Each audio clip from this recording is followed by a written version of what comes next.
Heyo, Wolfie here. It is, once again, Black History Month, and today I'm gonna try something a little bit different. Whoa, not that kind of different. In the past, I talked about the general experiences of the black artists in the art community, as well as my general opinions on diversity and creating more variety in the representation of black people. But today, I want to expand just a little bit more on my video from last year and get into some of the real-world effects that a lack of variety has on people. And disclaimer, if it isn't obvious enough, yes, I am specifically talking about Black American stereotypes. And yes, I know that there are plenty of other stereotypes about literally every other race and culture in existence. I'm just choosing to focus on the black community since, you know, it is our month. I don't know why, I just feel like I gotta say that to avoid certain types of comments under this video. This is about to be real interesting. But anyways, let's get into it. Also, I made a fancy little edit because, I can. So yeah. Anyways, fancy edit time. I said fancy edit time. Play the edit. Play the freaking edit!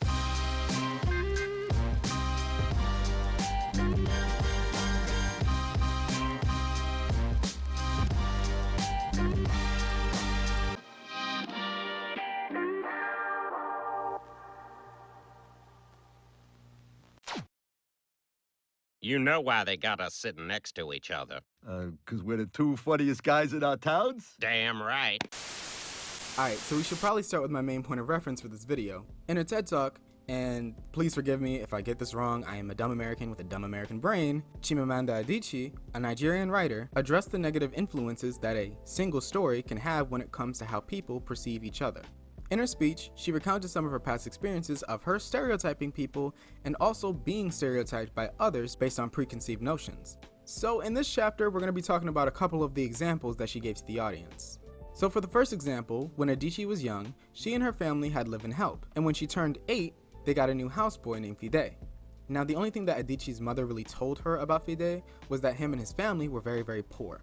So naturally, she felt the need to feel pity for him and his family, and that was the only way that she had viewed him. But one day, she went to Fide's village to visit his family, and his mother showed her a beautifully crafted basket that Fide's brother made. She was so surprised to see that Fide's brother actually made the basket, because to her, the only story that she knew about his family was that they were very poor. She hadn't even considered the idea that they could make such beautiful things or be such hard workers. This will be the first moment that she realizes that she is capable of wrongfully stereotyping people. Now on the flip side, she also recalled the time when she was 19 and came to America for college. Her roommate was actually really interested to learn all about Adichie and Nigeria, but she went into the conversation with some serious misconceptions. Check this quote out. She asked where I had learned to speak English so well, and was confused when I said that Nigeria happened to have English as its official language. She asked if she could listen to what she called my tribal music, and was consequently very disappointed when I produced my tape of Mariah Carey. She assumed that I did not know how to use a stove. Miss Jackson. Yeah, it's obvious what kind of impression she had of people that came from Africa, isn't it? Not to mention the fact that a professor at her American university told Adichie that her novel wasn't authentically African. The professor told me that my characters were too much like him. An educated and middle-class man. My characters drove cars. They were not starving. Okay. Whatever that means. Now I want y'all to tell me, because I feel like I'm missing something. What qualifies an American professor to tell a young woman who grew up in Nigeria that her book isn't authentically African? I'll wait. Oh, you done? Yeah, that's right. The answer is nothing. But if you still think that this is some bullshit, let me give y'all a quick prompt. How many times in your life have you heard there's starving children in Africa? I'm willing to bet that you've all heard it a lot, or at least a few times, right? Now let me ask you this. How many times have you heard there's hundreds of thousands of homeless people in London? Yeah, that's a thing apparently. Now, obviously, two things can be true at once. Certain places in Africa do have a poverty and starvation issue, but certain places in Africa are also, overall, doing pretty well for themselves, having big and improving cities like Lagos, Nigeria, aka the place Adichie grew up in. So if you still don't get my point by now, here's a short version. Showing variety in the representation of groups of people helps people understand that there is always more to the story. It's entirely unfair to only judge people based on what is shown in the media because it doesn't represent every experience, every challenge, or even every positive aspect of that group and its culture. To quote Adichie one last time, the problem with stereotypes is not that they are untrue, but that they are incomplete. They make one story become the only story.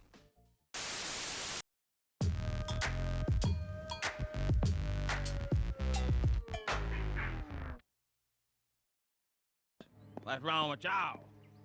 Thank God for the white man's infinite mercy, Martin Luther King.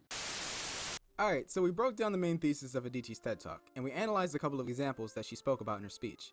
I'll leave a link to her full TED Talk in the pinned comment below if you're interested, because trust me, I did not go over half of the things she said in that video. But now it's time to talk about something a little uncomfortable and very unfortunate. Racial stereotypes. This is gonna be irritating, isn't it? So there is a long, exhausting list of racial stereotypes that have been used to dehumanize people of African descent. And I am not gonna get into every single one because this video is probably already gonna be long enough as is. And I also got a feeling that certain words are gonna cause problems with YouTube. I do not want that smoke today. I am gonna talk in more general terms here, but in my pinned comment, I'm also gonna add in some links to a few videos that inspired this one, including ones that specifically talk about racial stereotypes. So at the very start of black representation in American media, black people were parodied through the use of minstrel shows. Dating back to the 1830s, white performers would dress up as very unflattering caricatures of black people and basically just mock them. In these shows, black people were portrayed as lazy, ignorant, and stupid. It also led to stereotypes like the Mammy and the Uncle Tom, who were loyal and naturally subservient to the white families that owned them. And don't even get me started on tropes like the Jezebel and the Mandingo. Say what you want, but I am fully convinced that this was done to excuse their disgusting fucking behavior. I mean, we see this a lot in modern mainstream television, to certain adult content, to real life. Black people have always been grossly objectified and seen as a corrupter of good white Christian men and women. And outside of those tropes, black people started to be represented in all kinds of negative ways. This includes the thug, the sassy black best friend, the angry black person, and a lot more negative things. But the thing that really kills me about this is that it's not just other races' perceptions of black people that are affected, it's our own. Something that I think is so sad is that because of the negative representation that gets shoved down black people's throats all the damn time, we start to look at our own race as inferior. In my video from last year, I told y'all all about how when I was a kid, I felt like I had to be white to be like the characters that I loved. That was all internal. But what I didn't tell y'all were the external influences that made me wish I looked different. Editing Wolfie here, very, very tired. Just to make things clear, because I don't really know if it came across well in the video, and I'm not going back and redoing the audio, it's just not gonna happen, sorry. Don't take this as me saying like, oh, like, these things made me hate black people, or, oh, like, I hate being black, and screw black culture, screw black culture. No, it's not like that. Basically, it's just like, I was exposed growing up to so many different kinds of black culture that it's just kind of like, certain aspects of black American culture just did not appeal to me the same way that they appealed to my peers at the time. Obviously, like, I kind of grew more into some of those things, but there are still some of those things where it's just like, not really messing with all of it. But that was about it though. So check out the unk. Check out the unk. In case y'all couldn't tell, I grew up mostly in the county. I've lived in the city and went to some city schools, but I am a county boy. And as you can imagine, that made it pretty hard for me to connect to the inner city black kids that I went to school with. I got made fun of for talking white when it was really just that I didn't use slang and that I didn't have a lot of exposure to AAVE at the time. That's African American Vernacular English to those who don't know. I was an easy target because I didn't watch specific shows, because I didn't listen to specific genres of music, and just in general because I didn't want to associate myself with the aspects of black American culture that I saw as negative and dehumanizing. I was literally just a short little anime nerd who just wanted to draw and mind my black ass business. But I never saw black culture as a whole as a negative thing, and that's probably because I was exposed to a lot of different kinds of black people in stories, even if I didn't really understand them or see their value at the time. Now obviously, kids are kids, and it was middle school. Everybody makes fun of each other in middle school so that they can shift the eyes off of themselves. But for me, it was ultimately because I just wasn't quote unquote black enough, despite my dark skin color, coily hair, and facial features. I don't take those jokes to heart now because, again, it was freaking middle school, but what does make me sad to this day is the fact that black children are growing up thinking that they have to be a certain way to be valid in their blackness. And that's not just the kids that deal with this internalization. As a matter of fact, many people in the black community grow up thinking that black culture only looks one specific way. But the truth is, our history in America, let alone across the world, is much more diverse in variety than most people know. I've literally heard other black people get made fun of for listening to rock music.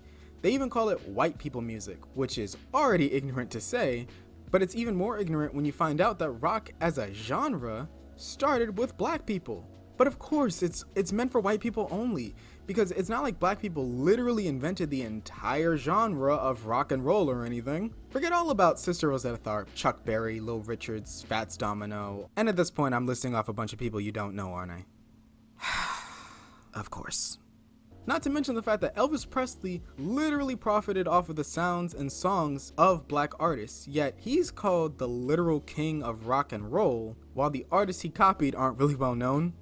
Completely unrelated question, do y'all remember the 2021 TikTok strike? Oh, no reason, I'm just asking.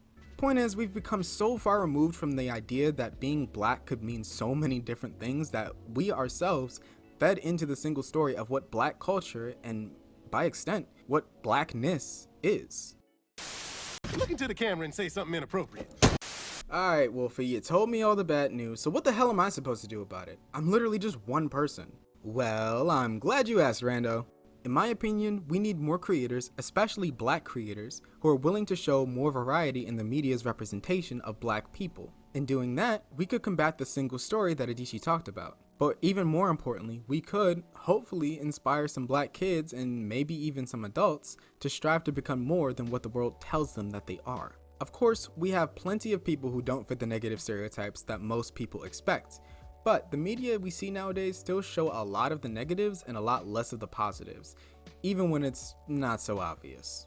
So I think that showing a more positive representation of black characters, black stories, and black culture as a whole would help the black community see that we can break generational curses, stand together as a people, and understand that just existing is enough to matter, just like everyone else.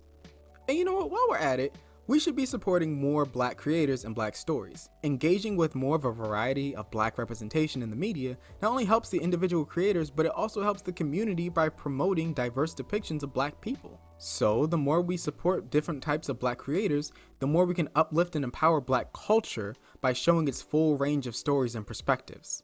But most importantly, whether we're creators or consumers, we should ultimately be working on improving ourselves as people. So here's your homework for the day. Go sit somewhere that you feel peaceful. Get away from everything that could distract you and take 5 minutes to ruminate. Ask yourself this: what kind of person am I? What kind of person do I want to be? And how can I take one step today to get closer to being there? It doesn't have to be super deep. What's important is that you're actively thinking of ways to improve yourself and your mindset. I feel that as a community, we got a lot to fix. But the first thing that we need to do is take control of our own narrative.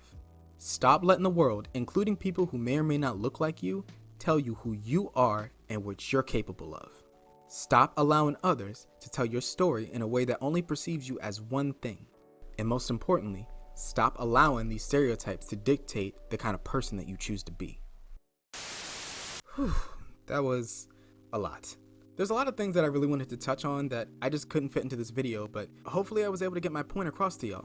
The important thing to remember is that media isn't just about entertainment. It has the ability to perpetuate and combat harmful stereotypes, and most importantly, whether you realize it or not, it has the ability to impact how you view yourself.